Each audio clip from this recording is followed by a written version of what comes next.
हाँ जी बेटा, so we are talking about standard model of particle physics. तो इसमें हमारे पास क्या आएगा कि 6 तरह के क्वार्क रहेंगे, up quark, down quark, charm, strange, top and bottom.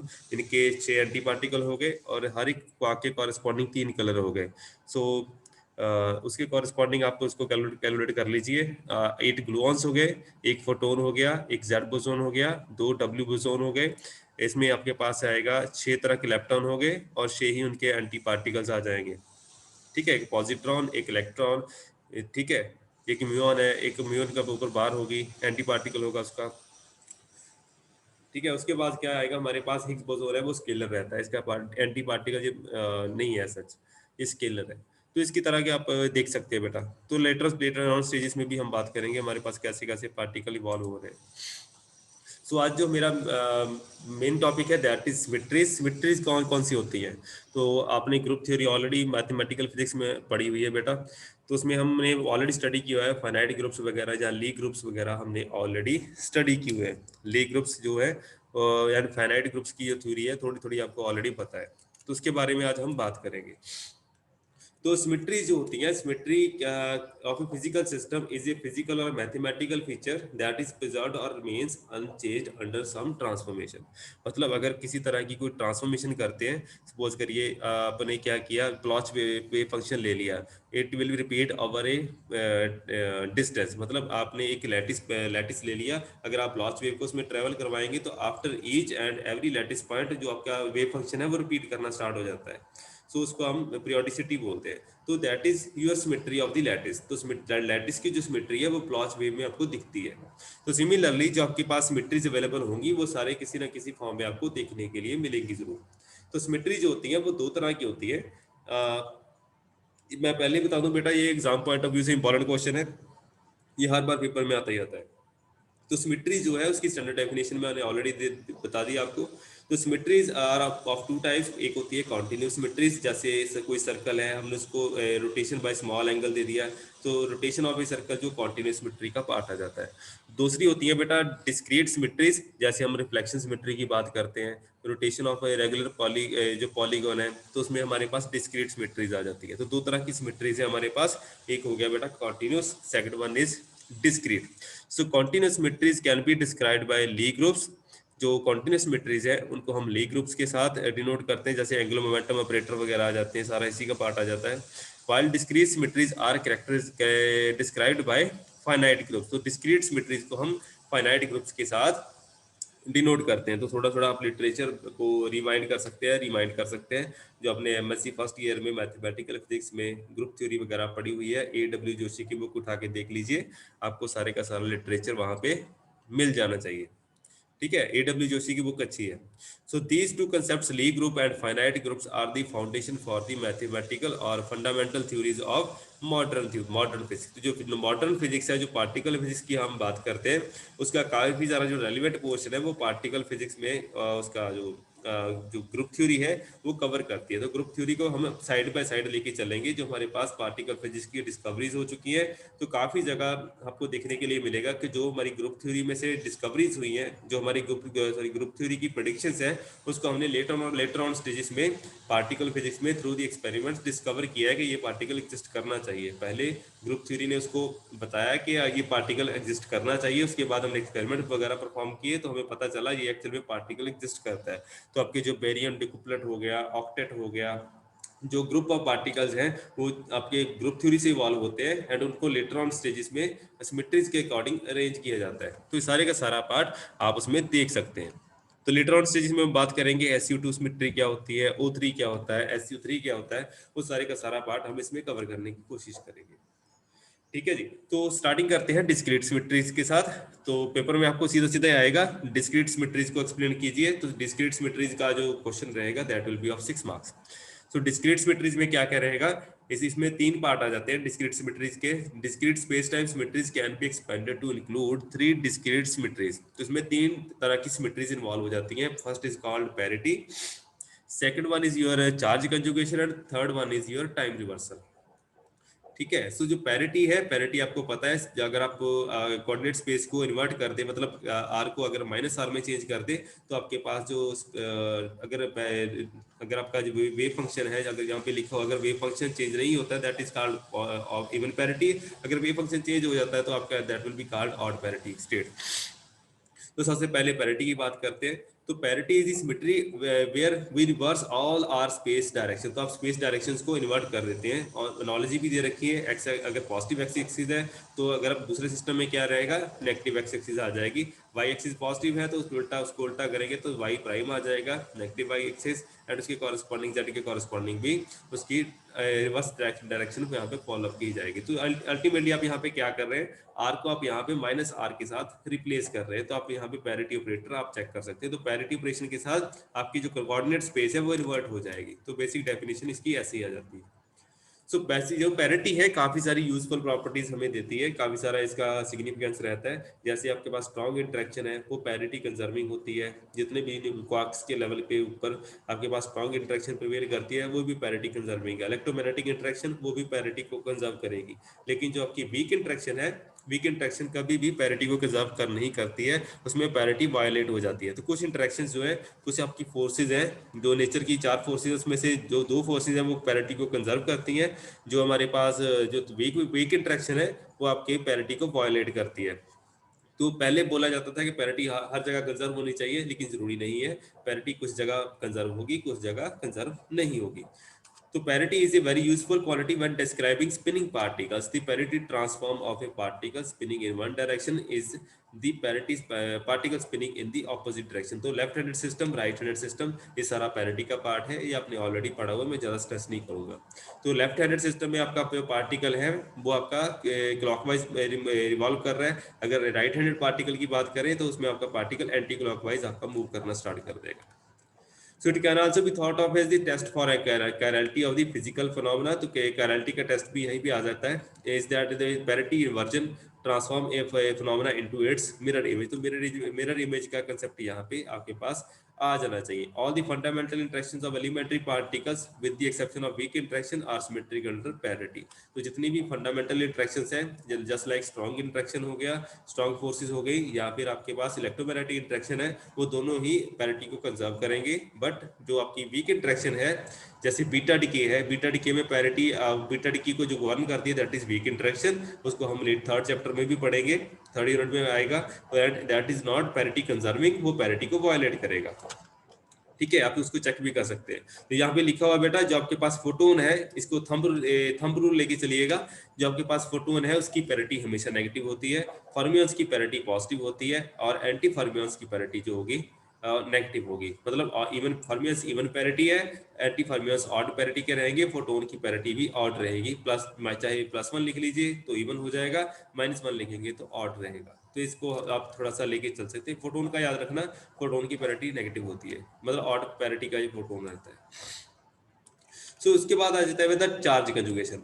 तो चार्ज कंजुगेशन में हमारे पास क्या रहेगा, पार्टिकल को हम क्या करते हैं, एंटी पार्टिकल में ट्रेस आउट कर सकते हैं। तो charge conjugation is a transformation that switches all the particles with their corresponding anti particles. तो पार्टिकल को हम यहाँ पे क्या कर सकते हैं, एंटी पार्टिकल में स्विच कर सकते हैं। मतलब पॉजिटिव चार्ज जो होगा, जैसे इलेक्ट्रॉन है, इलेक्ट्रॉन को अगर हम चार्ज उसके ऊपर चार्ज कंजुगेशन ऑपरेटर लगा देंगे इलेक्ट्रॉन के ऊपर, तो वो पॉजिट्रॉन बन जाएगा। अगर प्रोटॉन के ऊपर लगा देंगे तो एंटी प्रोटॉन बन जाएगा। तो ये सारे का सारा पार्ट उसमें आ जाएगा। तो जितने भी चार्ज पार्टिकल है उनके ऊपर ये ऑपरेशन वैलिड रहेगा। तो इसके कॉरस्पॉन्डिंग हमारे पास जो सिमेट्री है दैट इज चार्ज सिमेट्री और चार्ज कंजुगेशन सिमेट्री। तो फोटोन के कॉरस्पॉन्डिंग जो चार्ज कंजुगेशन ऑपरेटर रहेगा उसका जो साइन रहेगा दैट विल बी नेगेटिव। मतलब फोटोन के कॉरस्पॉन्डिंग जो पैरिटी आएगी दैट विल बी ऑड। इसके चार्ज कंजुगेशन ऑपरेटर के रिजल्ट जो होंगे that is C symmetry, that is odd. So charge conjugation, okay, इसके बाद हम in physics C symmetry means the physics symmetry of the physical laws under a charge conjugation transformation. ठीक है, electromagnetism, gravity and the strong interaction all obey charge conjugation symmetry. So C symmetry जो है ये electromagnetism, strong interaction और gravity में तीनों में prevail करती है। लेकिन जो weak interaction है उसमें C symmetry जो है वो violate हो जाएगी। तो जैसे weak interaction की बात होगी वहां पे सारी violation आपको देखने के लिए मिलेगी। ठीक है। सबसे पहले सोचा जाता था कि आपके पास जो सी सिमेट्री है could be combined with the parity inversion operator, parity inversion transformation to preserve this combined CP symmetry. तो हमें पता चलता है कि वीक इंटरेक्शन जो है वो पैरिटी कंजर्व नहीं करती है। सिमिलरली जो वीक इंटरेक्शन है वो चार्ज कंजुगेशन या सी सिमेट्री को प्रिजर्व नहीं करती है। तो पहले सोचा गया था कि जो सीपी सिमेट्री है दोनों का मिक्सचर है, हो सकता है वो कंजर्व करता हो, लेकिन उसको भी वायलेट हो गया था। वो भी वायलेशन स्टार्ट हो गई थी वीक इंटरेक्शन के केस में, जैसे जस्ट लाइक कायंस। लेकिन लेटर ऑन से जिसमें सीपीटी थ्योरम आती है, तो जिस which is the ultimate symmetry, उसमें लेकिन उसकी भी अभी वायलेशन देखने के लिए कहीं ना कहीं मिल जाती है। So then nothing is absolute, कोई भी कंक्रीट रिजल्ट हमारे पास अभी अवेलेबल नहीं है। पहले सोचते थे कि सीपी कंक्रीट है, मतलब ये सिमेट्री होल्ड करनी चाहिए यूनिवर्सली, लेकिन वो होल्ड नहीं करी। उसके बाद उन्होंने सीपीटी बनाया, लेकिन सीपीटी भी कई जगह वायलेट हो जाती है। सीपीटी वायलेशन भी आपके पास एग्जिस्ट करने के लिए देखने के लिए मिलेगी। कोबायाशी मस्कावा मैट्रिक्स जो है वो भी आपके पास आपको देखने के लिए मिलेगा, लेकिन ये वीक इंटरेक्शन का पार्ट है, तो हम इसको थर्ड चैप्टर में ही कवर अप करेंगे। उसके बाद टाइम रिवर्सल सिमेट्री जो है, time reversal symmetry is the theoretical symmetry of physics laws under the transformation of the time reversal. तो जैसे ही आप टाइम रिवर्स ऑर्बिट को टाइम रिवर्स कर देंगे तो टी को हम माइनस टी के साथ रिप्लेस करेंगे, तो ये वाली सिमेट्री आपके पास यहाँ पे आ जानी चाहिए। Although in restricted construct, one may find that this symmetry, the observable universe itself, does not show symmetry under the time reversal, primarily due to the second law of thermodynamics, as time is said to be non-symmetric or asymmetric except for equilibrium states, when the second law of thermodynamics predicts the time symmetry to hold। तो यहाँ पे आपके पास सारा literature available नहीं है, limited scope है। तो यहाँ पे आपके पास काफी सारा रिजल्ट्स दे रखे हैं, काफी सारे ऑपरेटर हैं जिनकी जो आपके पास तीन तरह के parity operator, charge conjugation operator है, टाइम रिवर्सल ऑपरेटर जो है, अगर आप तीनों को लगा के चेंज करने की कोशिश करेंगे, अगर पोजीशन वेक्टर है तो पोजीशन के कॉरस्पॉन्डिंग आर को माइनस आर में चेंज करेंगे तो साइन नेगेटिव आ जाएगा। अगर पोजीशन को चार्ज कंजुगेशन में, बिकॉज पोजीशन वेक्टर का कोई भी चार्ज नहीं होता है, तो इसमें इसके कॉरस्पॉन्डिंग +1 ही आएगा। एंड टाइम रिवर्सल के ऑपरेटर के कॉरस्पॉन्डिंग, टाइम रिवर्सल ऑपरेटर का कोई लेना देना नहीं है इसमें, इट इज नॉट रिवॉल्विंग, तो आपके पास क्या आ जाएगा, आपके पास +1 आ जाएगा। तो मोमेंटम के कॉरस्पॉन्डिंग मास इनटू वेलोसिटी रहेगा, तो आपके पास यहाँ पे पोजीशन वेक्टर के कॉरस्पॉन्डिंग -1 एंड टाइम रिवर्सल के ऑपरेटर के कॉरस्पॉन्डिंग -1 आएगा। मोमेंटम में भी चार्ज नहीं है तो +1 ही आ जाएगा। तो जहाँ भी चार्ज इन्वॉल्व होगा उसके कॉरस्पॉन्डिंग आपके पास आएगा ये negative sign corresponding to charge conjugation operator, just like electric field. Electric field में -1, मैग्नेटिक फील्ड में -1 आ जाएगा। Dipole movement, electric dipole movement, magnetic dipole movement, ऐसी चीजों में आपके पास चार्ज कंजुगेशन ऑपरेटर लगा अप्लाई होगा, अदरवाइज नहीं होगा। पैरिटी का कंसेप्ट भी आपको मैंने ऑलरेडी बता रही है, जहाँ पे आपके पास वैलिडिटी होगी कि स्पेस कोऑर्डिनेट इनवर्स होने के बाद आपका रिजल्ट चेंज होगा, उसके कॉरस्पॉन्डिंग आपके पास वहाँ पे पॉजिटिव या नेगेटिव साइन आपको देखने के लिए मिल जाएगा। तो ऐसी ऐसी चीजें आपको देखने के लिए मिलेगी। तो ये सीपीटी थ्योरम है बेटा, सीपीटी थ्योरम के बारे में मैंने ऑलरेडी बता दिया। सीपीटी थ्योरम क्या बताती है? CPT theorem says that CPT symmetry holds for all the physical phenomena, or more precisely that any Lorentz invariant local quantum field theory with a Hermitian Hamiltonian must have CPT symmetry। तो ये इसकी proper definition है CPT theorem की। आपको हो सकता है 1 marks में, 1 मार्क्स में आपके एग्जाम में आ सकती है, तो ऐसी चीजें आपको देखने के लिए मिलेगी।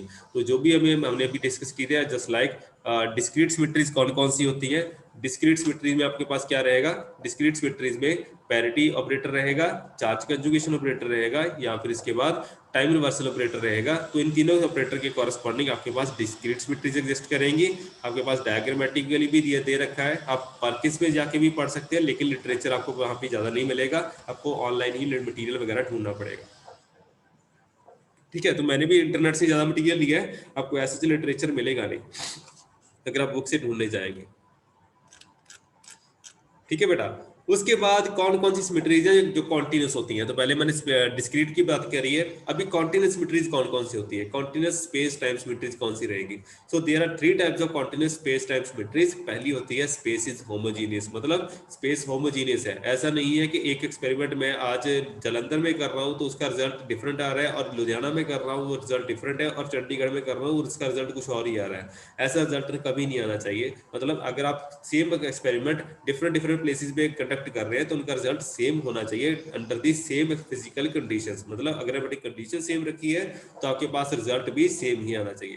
तो इसका मतलब होता है कि space is homogeneous, same throughout. तो results of an experiment carried out at one place must be same for that carried out at other place under the same physical conditions. तो आपके पास स्पेस होमोजीनियस रहनी चाहिए, space uniform रहनी चाहिए इस case में। उसके बाद टाइम इज होमोजीनियस। तो डिस्कंटिन्यूअस सिमेट्री का दूसरा पॉइंट आ जाता है, टाइम होमोजीनियस होता है। मतलब क्या हुआ कि अगर आप सपोज करिए एक एक्सपेरिमेंट आपने आज परफॉर्म कर लिया, अगर सेम एक्सपेरिमेंट आप 10 दिन के बाद परफॉर्म करेंगे तो भी रिजल्ट वेरी नहीं करना चाहिए under the same physical conditions. मतलब अगर आप कंडीशन सेम रखते हैं तो टाइम के कॉरस्पॉन्डिंग उसमें कोई भी चेंज नहीं आना चाहिए। तो results for an experiment performed now will be the same as for that carried out many years later. तो चाहे आप 10 साल बाद एक्सपेरिमेंट परफॉर्म करिए, रिजल्ट वेरी नहीं करने चाहिए। उसके बाद थर्ड सिमेट्री होती है बेटा आइसोट्रोपिक। स्पेस आइसोट्रोपी होती है, जैसे आपने सपोज करिए एक एक एक्सपेरिमेंट है, आपने नॉर्थ साउथ के तरफ फेस करके आपने परफॉर्म किया है, मतलब एक पर्टिकुलर डायरेक्शन आपने चूज कर ली। नेक्स्ट टाइम आप सेम एक्सपेरिमेंट परफॉर्म करते हैं with respect to another direction. Suppose करिए आपने वेस्ट साइड को फेस कर लिया, तब अपने एक्सपेरिमेंट परफॉर्म करने लग गए, तो आपका रिजल्ट वेरी नहीं करना चाहिए। तो आपकी जो स्पेस है वो आइसोट्रॉपिक का मतलब आपका जो स्पेस टाइम है वो आइसोट्रॉपिकली बिहेव कर रहा है। इसमें आपको स्पेसिफिक डायरेक्शनल जो आप रिजल्ट्स नहीं मिलेंगे, स्पेसिफिसिटी नहीं मिलेगी। मतलब एक डायरेक्शन में रिजल्ट अलग अलग है, दूसरी डायरेक्शन में रिजल्ट अलग है, ऐसा कुछ नहीं देखने को मिलेगा। तो स्पेस आइसोट्रोपिक ही रहेगी। सो इसका मतलब है if we rotate the apparatus that is we change the direction और orientation, it does not change the results of any experiment. तो अगर आप रिजल्ट डायरेक्शन को चेंज करेंगे apparatus की, तो अल्टीमेटली आपके पास कुछ भी वेरी नहीं करना चाहिए। That is space isotropic means. तो ये तीन तरह की चीजें हैं। तो आपके पास जितनी भी अभी मैंने सिमेट्रीज बताई है, सपोज करिए मैंने अपने स्पेस आइसोट्रोपिक है, टाइम होमोजीनियस है या स्पेस होमोजीनियस है, तो जितनी भी सिमेट्रीज मैंने आपको बताई है, चाहे पैरिटी ऑपरेटर की सिमेट्री बताई है, चार्ज कंजुगेशन की सिमेट्री बताई है, या फिर टाइम रिवर्सल की सिमेट्री बताई है, तो हर एक सिमेट्री एक पर्टिकुलर चीज को लेके बनाई गई है, या किसी नेचर की किसी पर्टिकुलर सिमेट्री को कॉरस्पॉन्ड कर रही है। एंड इसकी ब्यूटी ये है कि जितनी भी आप सिमेट्रीज मैंने आज तक अभी डिस्कस किए हैं, उन सब के कॉरस्पॉन्डिंग आपके पास क्वांटम नंबर देखने को मिलेगा। This is part of the Noether theorem. मतलब जब अगर आपके पास सिमेट्री है तो सिमेट्री के कॉरस्पॉन्डिंग इनवेरियंस एग्जिस्ट करेगी, इनवेरियंस के कॉरस्पॉन्डिंग एक क्वांटम नंबर और कंजर्व्ड क्वांटिटी आपको देखने के लिए मिलेगी। This is called the statement of Noether theorem. Noether theorem आपको सेकंड यूनिट में करवाऊंगा बेटा मैं, लेकिन इसकी जो स्टेटमेंट है मैं आज ही बता देता हूं, बिकॉज ये आपके इंपॉर्टेंट आर्टिकल है, ये वाला भी इसमें आपको देखने के लिए मिलेगा। जो सिमेट्रीज है, सिमेट्रीज के कॉरस्पॉन्डिंग एक तरह की इनवेरियंस आएगी। जैसे स्पेस आइसोट्रोपिक है, तो अगर आप डायरेक्शन चेंज करेंगे तो रिजल्ट वेरी नहीं होगा, मतलब आपकी आइसोट्रोपिक के कॉरस्पॉन्डिंग रिजल्ट्स में इनवेरियंस रहेगी। इनवेरियंस के कॉरस्पॉन्डिंग आपके पास क्या आएगा, कंजर्वेशन लॉज आएंगे।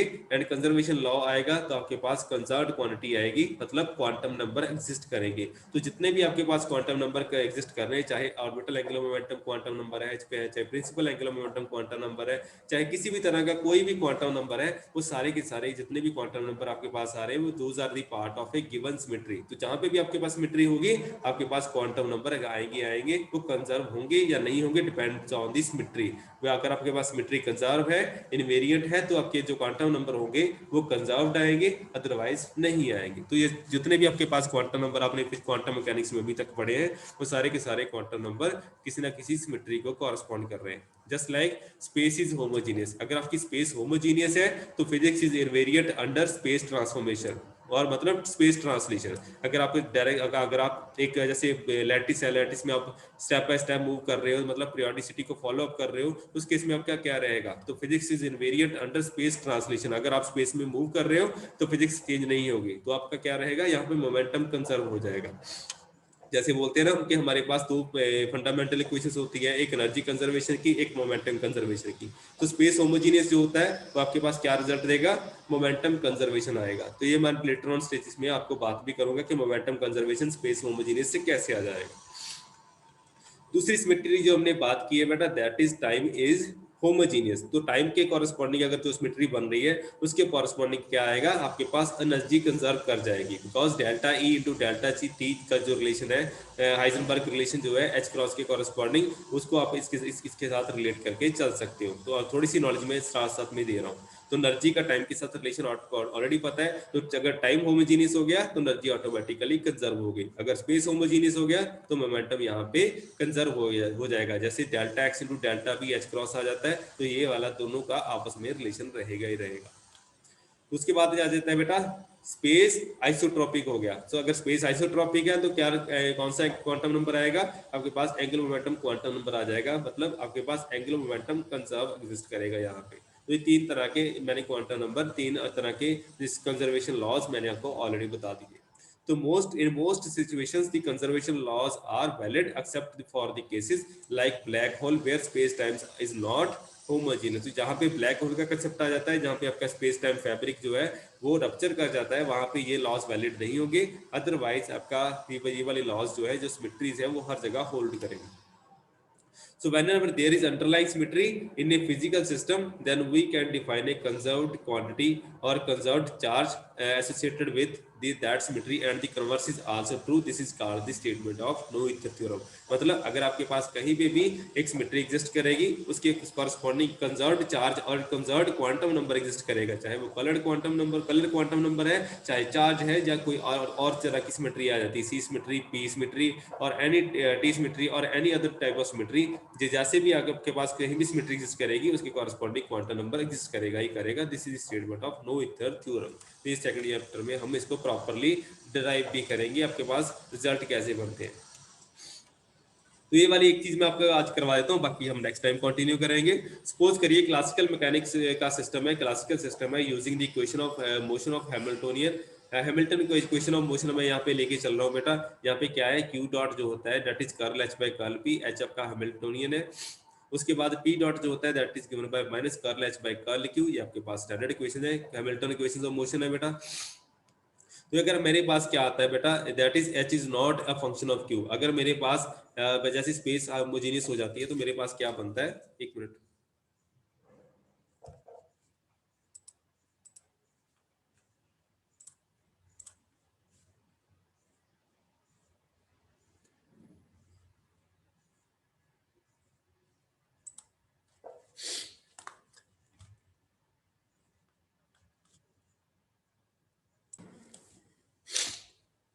हाँ जी बेटा, so let us continue. So in classical system की हम बात कर रहे थे, तो हमारे पास हैमिल्टन इक्वेशन ऑफ मोशन हो जाती है। तो हैमिल्टन इक्वेशन ऑफ मोशन में अगर स्पेस होमोजीनियस है, तो स्पेस होमोजीनियस होने की वजह से मेरे पास क्या आएगा, तो मोमेंटम के कॉरस्पॉन्डिंग हैमिल्टोनियन वेरी नहीं करेगा, H is not a function of Q, तो then P I will be conserve. तो आपके पास क्या आएगा, जो आपके पास जो मोमेंटम है वो कंजर्व आ जाएगा। तो अगर हैमिल्टोनियन आपका स्पेस के साथ वेरी नहीं कर रहा है, तो उसके कॉरस्पॉन्डिंग मोमेंटम ऑटोमेटिकली कंजर्व हो जाता है। तो invariance of Hamiltonian under translation leads to your momentum conservation। So if h is time independent, अगर हमारे पास हैमिल्टोनियन टाइम इंडिपेंडेंट हो जाता है, तो उस केस में आप इसको वेरी चेकआउट कर सकते हैं, बिकॉज हैमिल्टोनियन जो है वो किसका फंक्शन रहेगा, क्यू डॉट का रहे, क्यू के कॉरस्पॉन्डिंग होगा, पी का होगा एंड टी का होगा। उसके कॉरस्पॉन्डिंग, तीनों के कॉरस्पॉन्डिंग आप उसका डेरिवेटिव लीजिए, पार्शियल डेरिवेटिव, आप उसको डिपिक्ट कीजिए एंड अल्टीमेटली आप इसको सॉल्व आउट करके लिख सकते हैं। So H is total energy in conserve, तो इसके कॉरस्पॉन्डिंग आप इसको लिख के बता भी सकते हैं, या फिर आप इसके कॉरस्पॉन्डिंग पॉइजन ब्रैकेट वगैरह भी लिख के इसको डिपिक्ट कर सकते हैं कि Poisson bracket formulation one can see that invariance centre rotation leads to conservation of angular momentum. तो अगर एंगुलर मोमेंटम की बात करनी है तो पॉइजन ब्रैकेट के साथ आप इनवेरियंस को शो भी कर सकते हैं। हैमिल्टोनियन का जो रिजल्ट है वो यहाँ पे आपका वैलिड हो जाएगा। तो in quantum mechanics classical observables are replaced by Hermitian operators and Poisson brackets are replaced by commutation relations. तो ये वाला पार्ट आप एक बार इसको ढंग से पढ़ लेना। तो एक चीज मैं बता देता हूँ बेटा, जो आपके पास जो नोट्स वगैरह है वो आज आपके क्लासरूम में डाल देता हूँ, उसको आप वहां से डाउनलोड वगैरह कर लीजिए, इसको एक बार पढ़ना स्टार्ट कीजिए। तो थोड़ा थोड़ा लिटरेचर स्टार्ट साथ में चलता जाएगा। जो 6 नंबर का आर्टिकल है वो आज मैंने आपका कवर कर दिया है, what are discrete symmetries, what are continuous symmetries. तो ये 6 नंबर का आर्टिकल आपका पेपर में आएगा, उसको आप प्रॉपर्ली अटेम्प्ट कर लेना। इसके बाद जो नो-ईथर थ्योरम की स्टेटमेंट है वो साथ साथ थोड़ा थोड़ा चलती जाएगी। नेक्स्ट टाइम हम बात करेंगे ग्रुप थ्योरी के बारे में, O3 सिमेट्री या होगी, या फिर उसके साथ हम बात करेंगे कि आपके पास कौन कौन से सिमेट्री ऑपरेटर्स आ जाते हैं, या एक्सियम कौन कौन से होते हैं, 5 तरह के एक्सियम्स होते हैं। अगर कोई ग्रुप बनता है तो ग्रुप कैसा होना चाहिए, उसके कौन कौन सी प्रॉपर्टीज होनी चाहिए, वो हम नेक्स्ट टाइम में डिस्कस करेंगे। So today's lecture is over. If there is any question और doubt you can ask me now.